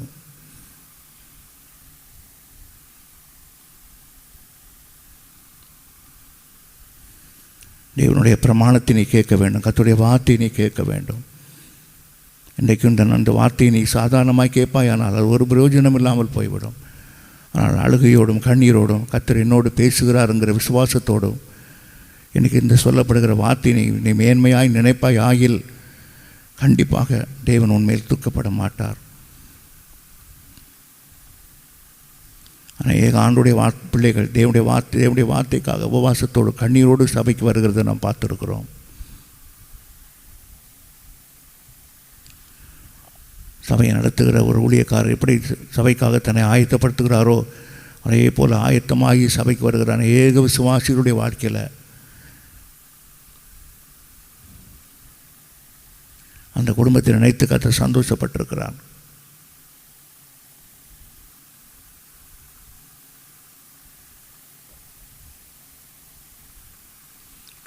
கர்த்தருடைய காரியங்களை விளையாட்டுத்தனமாகவோ விளையாட்டு காரியத்துக்காகவோ ஒருபோதும் செய்து விடாதபடி எச்சரிக்கையாக இருக்க வேண்டும். கர்த்தரோடு பேசுகிற வார்த்தைக்காக நீ காத்திருந்திருக்க வேண்டும். என் ஊழியக்காரர் மூலமாக என்னோடு பேசுகிற உங்களுடைய வார்த்தைக்காக உமக்கு ஸ்தோத்திரம் ஆண்டவரே என்று நீ காத்திருந்து தேவனுடைய வார்த்தையை புசியாமலும் குடியாமலும் நீ கேட்பாய். ஆனால் கர்த்தர் குடும்பத்தை குறித்து சந்தோஷப்படுவார்.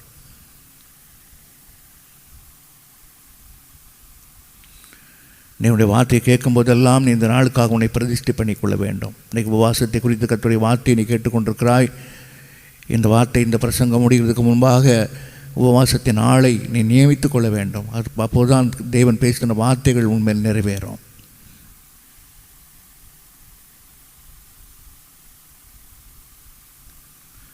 கர்த்தரோடு பேசுகிற வார்த்தைகள் ஆவியும் ஜீவனுமாய் இருக்கிறது. தேவன் உனக்கு வெளிப்படுத்துகிறார். ஆகவே கர்த்தருடைய வார்த்தை ஒருபோதும் நீ தூக்கி எறிந்து விடாதபடி மிகவும் எச்சரிக்கையாயிரு. தேவனுடைய வார்த்தை தூக்கி எறிகிறவர்களை தேவன் ஒருபோதும் சகித்து கொள்ளவே மாட்டார்.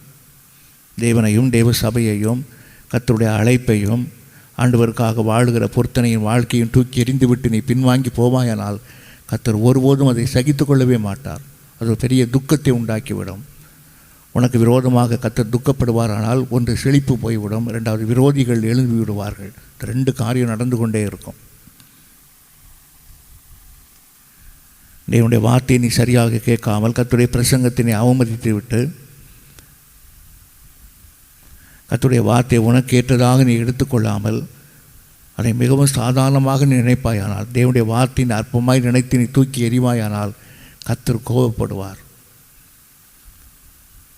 அவரை தூக்கி எறிகிறவங்களை தேவன் ஒருபோதும் சகித்து கொள்ளவே மாட்டார். தேவன் தன் இரத்தத்தை கொடுத்து உன்னை சம்பாதித்து வாங்கியிருக்கிறார். சபையை அவமதிக்கிறதையும் குடும்ப வாழ்க்கையை அவமதிக்கிறதையும் நீ எப்படி நடக்க வேண்டும் என்று கர்த்தரோடு பேசின வார்த்தையை நீ தூக்கி எறிந்து விட்டு போவாயானால் கண்டிப்பாக ரெண்டு காரியம். ஒன்று செழிப்பு உன் வாழ்க்கை விட்டு போய்விடும், இரண்டாவது எதிரிகள் உனக்கு விரோதமாக எழும்பி விடுவார்கள்.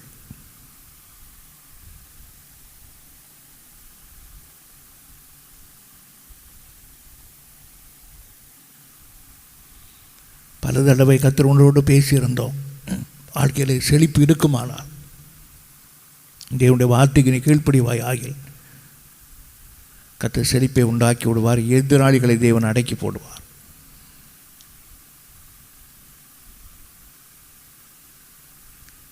ஏழாவதாக நீ ஏன் உபவாசம் இருக்க வேண்டும்? ஆவியானுடைய பலத்தை பெற்றுக்கொள்ளும்படியாக உபவாசம் இருக்க வேண்டும்.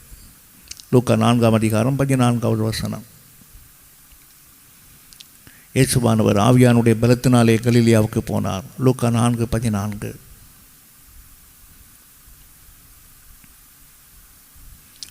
அவர் கலிலியாவுக்கு போகிறதுக்கு முன்பாக 40 நாட்கள் அவர் வனாந்திரத்தில் உபவாசம் இருந்தார்.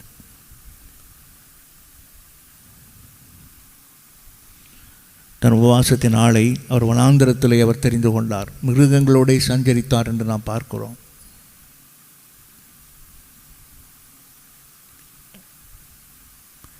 நீ ஆவியானுடைய பலத்தை பெற்றுக்கொள்ள வேண்டுமானால் வனாந்திரத்தில் போய் உபவாசம் இருந்து ஜெபிக்கிற ஒரு தெய்வ பிள்ளையாக இருக்க வேண்டும். மிருகங்களோடு சஞ்சரிக்கிற, அதாவது எந்த மனுஷனுடைய முகத்தையும் பார்க்கக்கூடாத ஒரு இடத்துக்கு நீ போய்விட வேண்டும் என்பதை இதை காட்டுகிறது.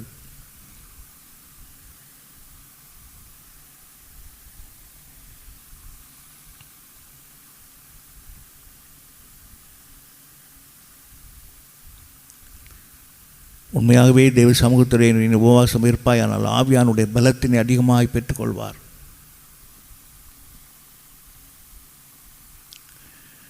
இன்றைக்கும் ஆராதனையாக இருக்கட்டும், ஜெபமாக இருக்கட்டும், கர்த்தருடைய வார்த்தையாக இருக்கட்டும், ஆவிக்குரிய பிள்ளையினுடைய வாழ்க்கையாக இருக்கட்டும், அதிகமாக உபவாசம் இருந்ததுனால ஆவியானுடைய பலத்தினாலே அவர்கள் இடைகட்டப்படுகிறார்கள். அவனுடைய ஜெபம் ஆவியானவரால் நடத்தப்படுகிறது. குடும்ப வாழ்க்கை ஆவியானவரால் நடத்தப்படுகிறது.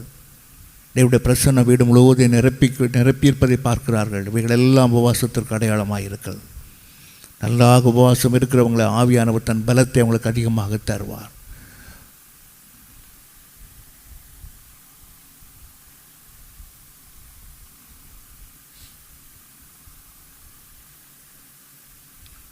ஆண்டவர் 40 நாட்கள் வனாந்திரத்தில் உபவாசம் இருந்தார். உபவாசத்தை முடித்து அவர் கலிலியாவுக்கு போகும்போது ஆவியானுடைய பலத்தோலே அவர் போனார் என்று நாம் பார்க்கிறோம். நீ நடந்து போனால், உட்கார்ந்தாலும், எந்த காரியத்தை செய்தால் உன் வாழ்க்கையில் உபவாசம் இருக்குமானால் அதில் தேவனுடைய ஆவியானுடைய ஒத்தாசையும் பலனையும் தேவன் தருவார். இஸ்ரவேலிலே பலவீனன் ஒருவனும் கிடையாது. உபவாசம் இருக்குமானால் உன் சரீரம் லகுவாக மாற்றப்படும். எந்த ஒரு கனமும் இல்லாமல் லகுவாக சுகமாக நீ மாற்றப்பட்ட ஆவியானுடைய பலத்தினால் நீ எப்பொழுதும் இடைகட்டப்பட்டு கொண்டே நீ இருப்பாய். இயேசு வனாந்திரத்தில் உபவாசம் இருந்தது போல ஒரு மனுஷனையும் நீ ஒரு மனுஷனுடைய முகத்தையும் பார்க்காமல் ஒரு மனுஷன்ட்டை நீ சம்பாஷணை பண்ணாமல் நீ தனிமையாய் உட்கார்ந்து ஜெபிக்கிற நாளை நீ நியமித்து கொள்ள வேண்டும். உன் கண்களுக்கு முன்பாக இயேசு மட்டுமே இருக்க வேண்டும். உன் கண்களுக்கு முன்பாக சபையின் பலிபீடம் மட்டுமே தெரிய வேண்டும். வெளி உலகத்தை பார்க்கக்கூடாது. ஒரு ஓசைகள் கூட உன் காதுகளில் கேட்கக்கூடாது. பலிபீடத்தை பிடித்து கொண்டு சபையின் ஜனத்துக்காக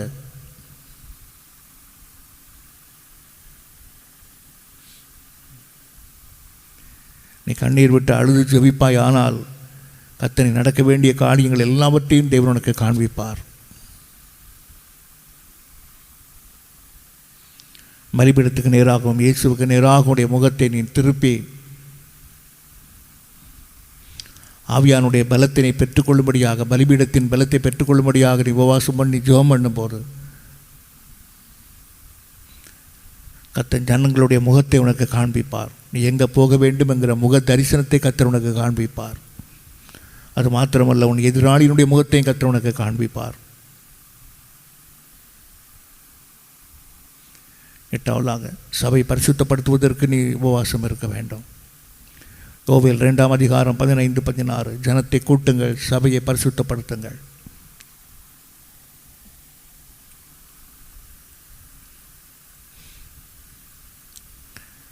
இஸ்ரவேல் சபையில் ஆகான் என்கிற ஒரு மனிதன் இருந்தான். சபைக்கு கொடுக்க வேண்டிய பொருட்களை அவன் தன்னுடைய வீட்டின் நடுப்பகுதியை குழி தோண்டி அவன் புதைத்து வைத்தான்.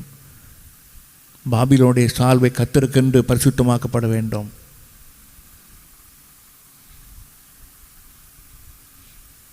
ஆகான் பாபிலோனுடைய சால்வை எடுத்துக்கொண்டு வீட்டின் நடுப்பகுதியில் அவன் குழியை தோண்டி அவன் புதைத்தான். அவன் முடிவு எல்லாருக்கும் நன்றாக தெரியும்.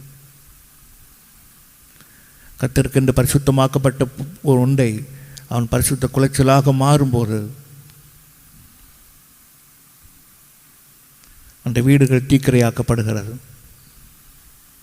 கற்களினால் மூடப்படுகிறது, வம்சங்கள் அழிக்கப்படுகிறதை நாம் அறிந்திருக்கிறோம்.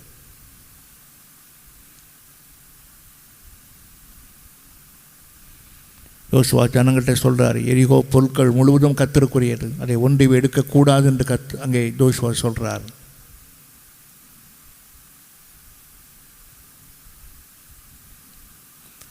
கானானின் முதல் வெற்றி எரிகோவாக இருக்கிறது.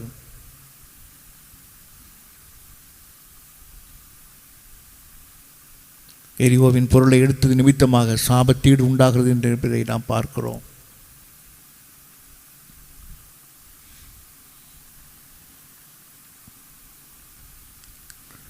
ராபோஜனம் கர்த்தருக்குரியது. குடும்பத்தில் பிறக்கிற முதல் குழந்தை கர்த்தருக்குரியது. முதன்மையானதை கர்த்தருக்காக நீ கொடுக்க வேண்டும் என்று கர்த்தர் விரும்புகிறார். கர்த்தருக்குரியதை நீ எடுத்து வைக்கும்போது முழு சபையும் அங்கே விழுந்து போனதை நாம் பார்க்கிறோம். பெரும் பட்டணத்தை ஜெயித்தவங்க ஒரு சின்ன பட்டணத்தில் தோல்வி அடைந்தார்கள். நீ ஆண்டவருக்காக பரிசுத்தமாய் வாழ்வாயானால் எவ்வளோ பெரிய பட்டணத்திலேயும் ஒரு வெற்றியை தேவன் உனக்கு தருவார். ஆனால் பரிசுத்த குலைச்சல் உன் வாழ்க்கையில் இருக்கும்போது ஒரு சின்ன பட்டணத்தில், சின்ன கிராமத்தில் கூட, ஒரு சின்ன காரியத்தை கூட நீ தோற்று போகிறதுக்கு நிறைய வாய்ப்புகள் இருக்கிறது.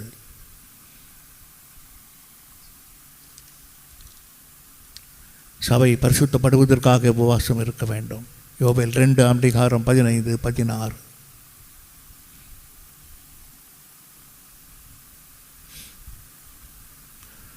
உபவாசம் போஜன பலியையும் பான பலியையும் உனக்கு உண்டாக்கி தரும். போஜன பலி தேவ சித்தத்தை காட்டுகிறது. பான பலி உன்னை முற்றிலுமாக தேவனுக்கு அர்ப்பணிப்பதை காட்டுகிறது.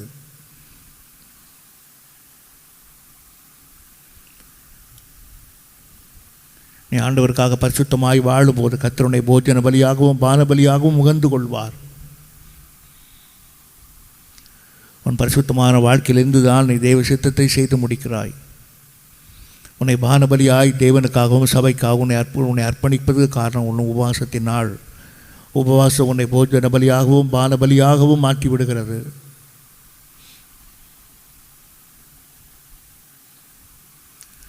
தேவ சித்தம் செய்தவங்களாக தன் வாழ்க்கையிலே தேவனுக்காக எல்லாவற்றையும் இழந்து போகிறதுக்கும் ஆயத்தமாக இருக்கிற விசுவாசிகள் சபைக்கு வரும்போது அந்த சபை எவ்வளோ பெரிய ஒரு ஆசீர்வாதமாக இருக்கும் என்பதை எண்ணி பாருங்கள்.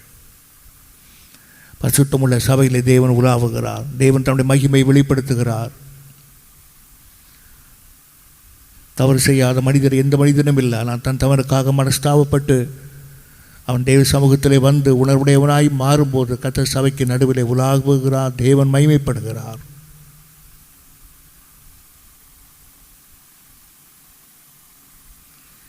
எசேக்கியேலின் காலத்தில் கர்த்தர் சொல்றார், என் பரிசுத்த ஸ்தலத்தை விட்டு ஜனங்களை என்னை போக பண்ணுகிறார்கள் என்று ஆண்டவர் சொல்றாரு.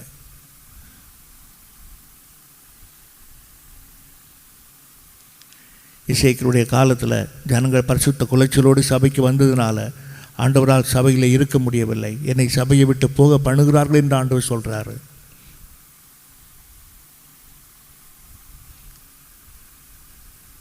உன் பாவத்துக்காகவும் உன் தவறுக்காகவும் தேவ சமூகத்திலே மனஸ்தாபப்பட்டு ஒரு நீ பாவ அறிக்கை பண்ணிவிட்டு நீ சபைக்கு வருவாயானால் கர்த்தர் உனக்காக சபையிலே காத்திருப்பார். நீங்கள் சபைக்கு வரும்போது, ஆராதனைக்கு வரும்போது, என் நிமித்தமாக ஆண்டவரே நீ சபையை விட்டு போய்விடக்கூடாது ஆண்டவரே என்கிற ஜெபத்தை நீ பண்ணிவிட்டு சபைக்கு வர வேண்டும். தவறு செய்யாத மனிதர்கள் யாரும் இல்லை, எல்லாரும் பாவம் செய்து தெய்வ மகிமை அற்றவங்களாக இருந்தோம். நன்மை செய்கிறவன் ஒருவனும் இந்த பூமியில் இல்லை. ஆனால் உன்னுடைய குறைவுக்காக, குற்றங்களுக்காக தேவனிடத்திலிருந்து மனஸ்தாபப்பட்டு நீ சபைக்கு வருவாயானால் கர்த்தர் உன்னை பலப்படுத்தும்படியாகவும் சகாயம் பண்ணும்படியாகவும் உன்னோடு பேசும்படியாகவும் சபையில் அவர் காத்திருப்பார். எசேக்கியாவின் நாட்களில் கர்த்தர் சொல்கிறாரு,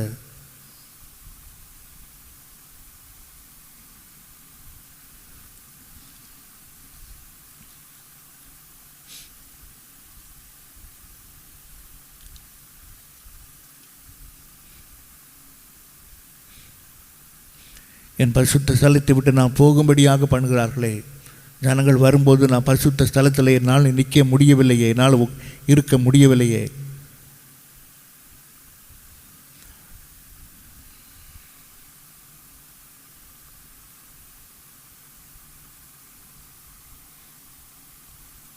கர்த்தர் சபையில் இருக்கும்படியாக நீ உன்னை ஆயத்தப்படுத்தி சபைக்கு வர வேண்டும் என்று கர்த்தர் சொல்கிறார். அப்படிப்பட்ட ஆயத்தம் உபவாசத்தின் மூலமாய் உண்டாகிறது. ஒன்பதாவது விசுவாசத்தினுடைய விசுவாசிகளுடைய ஐக்கியத்துக்காய் உபவாசம் இருக்க வேண்டும். எஸ்ஐயா 58:7 மாம்சமானவனுக்கு உன்னை ஒழிக்காமல் இருப்பது உபவாசமாக இருக்கிறது. ஆண்டுடைய பிள்ளைகள் மாம்சமாக இருக்கிற உன் விசுவாசிகளுக்கு முன்பாக ஒன்றை நீ மறைத்து வைத்து கொள்ளக்கூடாது. ஒரு ஒளிந்து வாழ்கிற வாழ்க்கையும் உன் குடும்பத்தில் உன் வாழ்க்கையில் இருக்கக்கூடாது. நீ திறந்த மனதுடனும் எதையுமே வெளிப்படையாக பேசுகிற தன்மையோடு நீ காணப்பட வேண்டும். உன்னுடைய குறைவுகளையும் சொல்ல வேண்டும், அதே சமயத்தில் உன்னுடைய நிறைவுகளையும் நீங்கள் சொல்ல வேண்டும். மாம்சமானவனுக்கு உன்னை ஒழிக்காமல் இருப்பதல்லவோ உபவாசம் என்று நாம் பார்க்கிறோமே. உன் வாழ்க்கை விசுவாசிகளுக்கு முன்பாக ஒளிந்திருக்கிற வாழ்க்கையாக இருக்கக்கூடாது. எதையுமே நீ மறைக்கக்கூடாது. உன் குறைவுகளை நிறைவுகளையும் நீ ஜனங்கள்கிட்ட அறிக்கை பண்ணுற ஒரு தெய்வ பிள்ளையாக இருக்க வேண்டும். அப்போ மாம்சமானவனுக்கு உன்னை ஒழிக்காமல் இருப்பதல்லவோ எனக்கு உபவாசம் என்று ஆண்டவர் சொல்லுகிறார். ஒளிந்திருக்கிற வாழ்க்கை, மறைத்திருக்கிற வாழ்க்கை, இப்படிப்பட்ட ஒரு வாழ்க்கை ஒருபோதும் இல்லாமல் உன் குறைவுகளையும் நிறைவுகளையும் வெளிப்படையாக பேசுகிற ஒரு தன்மையோடு நீ வாழ வேண்டும். குறையில்லாத மனுஷன் ஒருவரும் இல்லையே. 10வதாக தேவனுடைய வார்த்தையை உணர்ந்து கொள்ளும்படியாய் உபவாசம் இருக்க வேண்டும். நெகேமியா 8:12 நெகேமியா 8:12 தங்களுக்கு சொல்லப்பட்ட வார்த்தைகளை உணர்ந்து கொண்டபடினால் அவங்க புசிக்க போனார்கள். அதுவரையிலையும் அவர்கள் உபவாசம் இருந்தார்கள்.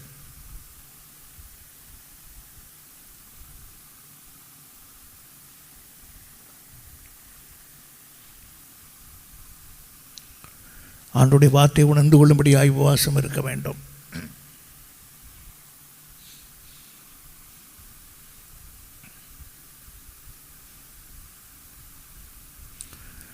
உபவாசத்தின் நாட்கள் உணர்வுள்ள இருதயத்தை உண்டாக்கும்.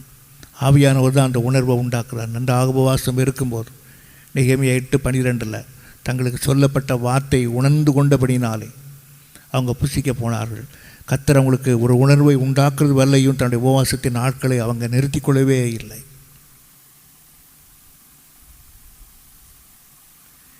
நெகேமியாவின் நாட்களில் கர்த்தர் சபையை குறித்து பாரமுடையவராயிருந்தார். கர்த்தருடைய வார்த்தைக்காக ஜனங்கள் உபவாசத்தோடு காத்திருக்கிறார்கள். கர்த்தர் அவங்களை உணர்த்துகிறது வரையிலே, அந்த உணர்வு உண்டாவது வரையிலையும் உபவாசத்தின் நாட்களை அவங்க முடிக்கவே இல்லை. கர்த்தர் தன்னோடு பிரதிச்சயமாய் பேச வேண்டும் என்கிற உணர்வோடு ஜனங்கள் காத்திருந்ததுனால தேவன் அவங்களை உணர்த்துறது வரையிலையும் அவங்க உபவாசத்தை நிறுத்தவே இல்லை. கர்த்தர் அவங்களை உணர்த்துனதுக்கு அப்புறமாக எழுந்து அவங்க சாப்பிட போனார்கள் என்று நாம் பார்க்கிறோம். அப்போ குறிப்பிட்ட நேரம் வரலையும் உபவாசம் இருக்கிற பழக்கம் இல்லை. நீ ஒரு காரியத்துக்காக தேவன்கிட்ட வந்து உபவாசம் இருக்கும்போது அந்த காரியத்தை குறித்து கர்த்தர் உன்னை உணர்த்துகிறது வரையிலையும், அந்த உணர்வு உண்டாகிறது வரலையும் நீ உபவாசத்தை நிறுத்தக்கூடாது. நெகேமியாவின் காலத்தில் கர்த்தருடைய உணர்வை பெற்றதுக்கு அப்புறம் தான் அவங்க சாப்பிடவே போனார்கள். அது வரலையும் அவங்க உபவாசம் இருந்து கொண்டே இருந்தார்கள். நீ ஒரு காரியத்தை செய்ய வேண்டுமானால் கர்த்தருடைய உணர்வு உண்டாகிறது வரலையும் அந்த உபவாசத்தை நாளை விட்டு எழுந்திருக்கவே கூடாது. நீ சாப்பிடும்படியாக உன் முகத்தை திருப்பவே கூடாது. அந்த உணர்வு உனக்கு உண்டாகும்படியாக நீ காத்திருக்க வேண்டும். கர்த்தர் உனக்கு உணர்வு தருவாயானால் உன்னுடைய இருதயம் ஒரு அமைதலான இருதயமாக இருக்கும். ஒரு தண்ணீர் நிறைந்த ஒரு கடாத்தை போல, தண்ணீர் நிறைந்த ஒரு இடத்தை போல உன்னை இருதயம் அவ்வளவு இளைப்பாறுதலாக இருக்கும். கர்த்தரால் உணர்த்தப்பட்ட இருதயம் அமைதலாகவும் இளைப்பாறுதலாகவும், தண்ணீர் நிறைந்த ஒரு தாடகமாகவும் ஒரு பெரிய குளமாகவும் தேவனதை அந்த இருதயத்தை மாற்றியிருப்பார். ஆனால் துன்மார்க்கனுடைய இருதயம் அப்படிப்பட்டதல்ல. அது கொந்தளிக்கிற இருதயம், கரையில் அழுக்கையும் குப்பைகளையும் கொண்டு வந்து கொட்டுகிற இருதயமாக துன்மார்க்கனுடைய இருதயம் இருக்கும்.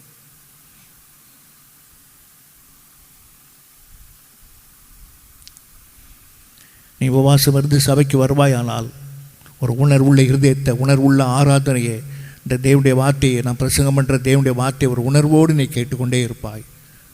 நீ அதிகமாக உபவாசத்தின் நாட்களை நியமித்து கொள்ளும்போது, தேவனுடைய வார்த்தை பிரசங்கம் பண்ணப்படும் போதெல்லாம் ஒரு உணர்வு உனக்குள்ளே உண்டாகிட்டே இருக்கும். கர்த்தர் உன்னை நிரப்புவதையும் அபிஷேகம் பண்ணுவதையும், தேவனுடைய ஆவியான உன்னோடு பிரதிச்சயமாய் பேசுவதையும், உன் கண்கள் ஆனந்த கண்ணீரினால் பிரதிஷ்டை எடுக்கும்படியாகவும் தேவன் உன்னோடு பேசுவதை உணர்வுபூர்வமாக நீ அதை உணர்ந்து கொள்ள முடியும். சபை உணர்வுடையது, ஆராதனை உணர்வுடையது, ஜெபம் உணர்வுடையது, உன் வாழ்க்கை உணர்வுடையது.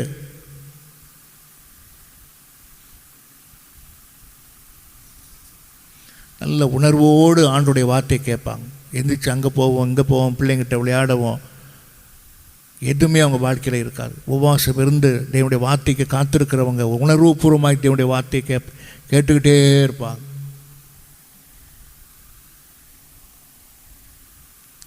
பிரசங்கத்தில் எந்திரிச்சு போவதும், பாதியிலே ஆஃப் பண்ணிட்டு போகிறதும், பிள்ளைகளோடு விளையாடுவதும், அங்கே எங்கேயும் போகிறதும், இதெல்லாம் ஒரு உணர்வற்ற இருதயம். நல்ல உபவாசம் இருந்து காத்திருக்கிறவங்க தேவனுடைய வார்த்தையை கேட்க ஆரம்பிக்கும்போது ஆடாமலும் அசையாமலும் எந்த பக்கமும் தன் முகத்தை திருப்பாமலும் எந்த மனுஷன்கிட்ட பேசாமலும் தேவனுடைய வார்த்தைக்காக காத்திருப்பார்கள். உணர்வுபூர்வமாய் காத்திருப்பார்கள். கர்த்தர் உணர்வோடு பேசுவார்.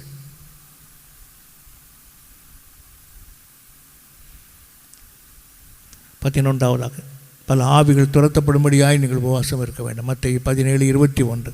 இந்த ஜாதி பிசாசுகள் உபவாசத்தினால் ஜெபத்தினால் அன்றி புறப்பட்டு போகாது. சத்தர்கள் களையை விதைப்பான். உபவாசம் இருக்கும்போது களைகள் பிடுங்கப்பட்டு எல்லாம் மணிகளாக முளைக்க ஆரம்பித்து விடும். உபவாசம் சாத்தான் மேல் விழுகிற பெரிய அடியை காட்டுகிறது. நீங்கள் சரியாக உபவாசம் இருந்து பிசாசை தண்டிக்கலைன்னா அவன் உங்களை தண்டிச்சுக்கிட்டே இருப்பான். ஞாபகத்தில் வைத்து கொள்ளுங்கள். உபவாசம் பிசாசின் மேல் விழுகிற ஒரு பயங்கர அடியை காட்டுகிறது. நீங்கள் உபவாசம் இருந்துட்டிங்கனாக்கா அவனை அடித்து துரத்துறீங்கன்னு அர்த்தம். நீங்கள் அவனை அடிக்காமல் விட்டீங்கன்னா அவன் உங்களை அடித்து போடுவான். ஞாபகத்தில் வைத்து கொள்ளுங்கள். உங்களை அடிப்பான், பிள்ளைகளை தண்டிப்பான். குடும்பத்தில் எப்பொழுதும் ஒரு தண்டனையின் மிலாறு இருந்து கொண்டே இருக்கும். உபவாசிக்கிற பிள்ளைகளை கண்டு பிசாசு நடுங்குவான். உபவாசம் இருக்கிற சபையை கண்டு பிசாசு நடுங்குவான்.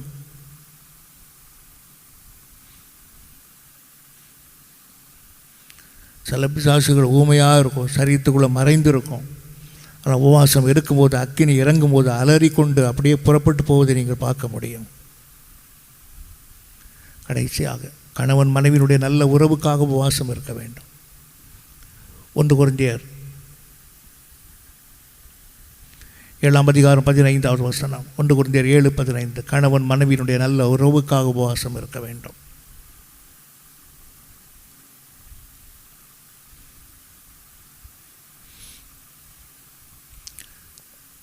கணவன் மனைவி சேர்ந்து உபவாசம் இருப்பார்களானால் வேதத்தின்படி நடக்கிற புருஷனாகவும் மனைவியாகவும் தேவன் அந்த குடும்பத்தை மாற்றுவார்.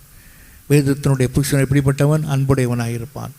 வேதத்தினுடைய மனைவி எப்படிப்பட்டவள்? கீழ்ப்படிதலுடையவளாக இருப்பாள். குடும்பமாக கணவன் மனைவியுமாக சேர்ந்து அவங்க குடும்பத்தில் உபவாசம் இருக்கும்போது இப்படிப்பட்ட ஒரு தெய்வீக தன்மை உண்டாகும். புருஷன் தெய்வீக அன்புடையவனாகவும் மனைவியானவள் தெய்வீக கீழ்ப்படிதல் உள்ளவளாகவும் அந்த குடும்பங்கள் மாற்றப்பட்டுவிடும். கணவன் மனைவியை சேர்ந்து உபவாசம் இருக்காவிட்டால் ஒரு உலக மனுஷனைப் போல உலக மனுஷியைப் போல அந்த குடும்பங்கள் மாறிவிடும்.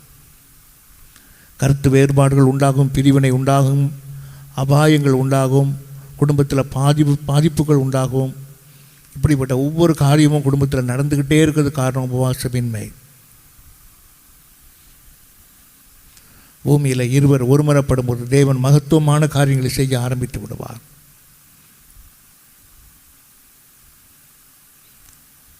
குடும்பமாக நீங்கள் சேர்ந்து உபவாசம் எடுக்காவிட்டால் சாத்தான் குடும்பங்களில் விளையாட ஆரம்பித்து விடுவான். பழிவாங்குதல் உண்டாகும், ஒழுக்க கேடுகள் உண்டாகும்.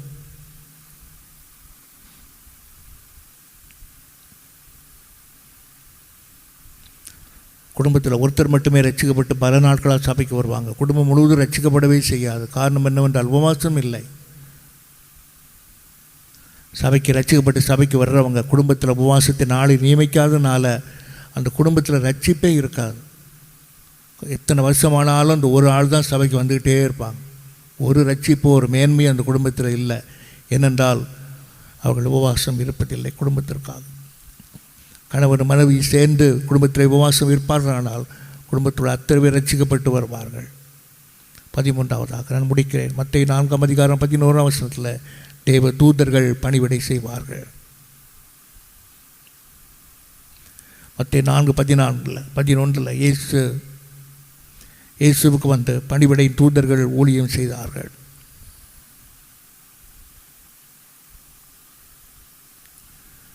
பிசாசுகள் இல்லாத வீட்டில் அநேகர் வந்து பணிவிடை செய்வார்கள், உதவியாக இருப்பார்கள், தேவ தூதர்களை தரிசிப்பார்கள். எச்சமனையிலே ஆண்டவர் ஜெபிக்கும் போது தேவ தூதர்கள் வந்து அவரை பலப்படுத்தினார்கள் என்று நாம் பார்க்கிறோம். தானியேல் ஜெபத்தில் கால் ஊன்றி நிற்க முடியாமல் இருந்தபோது தூதர்கள் வந்து கால் ஊன்றி நிற்கும்படியாக செய்தார்கள், பலப்படுத்தினார்கள். பிரியமான தாவீதே, தானியேலே என்று அவனோடு பேசினார்கள்.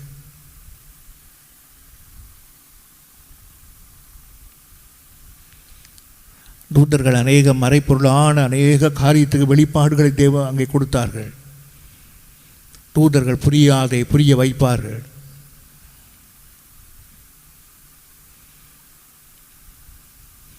உன் வாழ்க்கையில் உபவாசம் இருக்குமானால் தேவ தூதர்கள் உன் குடும்பத்துக்கும் உன் பிள்ளைகளுக்கும் பணிவிடையின் ஆவிகளாக தேவன் அனுப்பி தருவார்.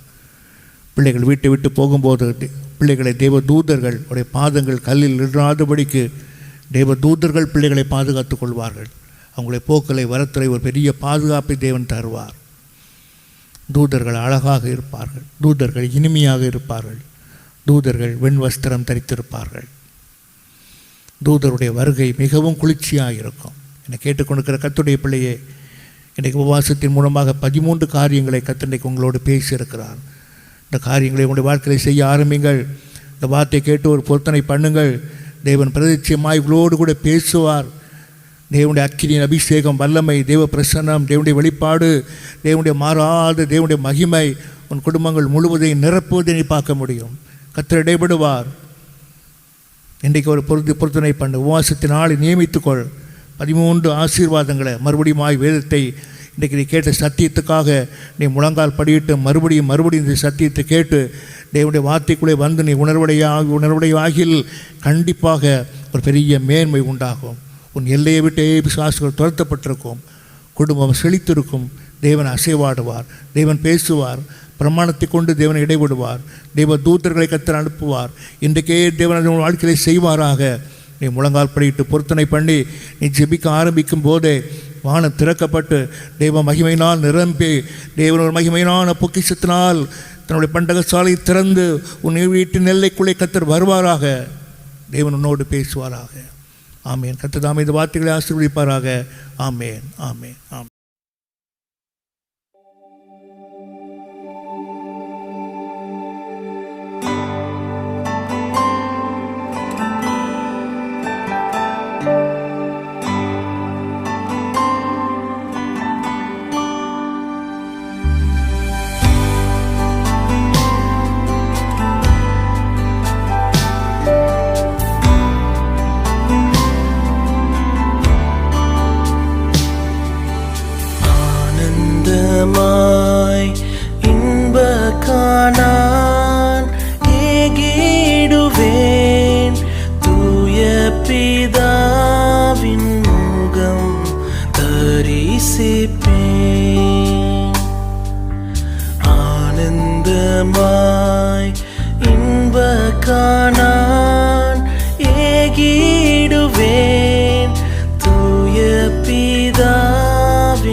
வாஞ்சையுடன்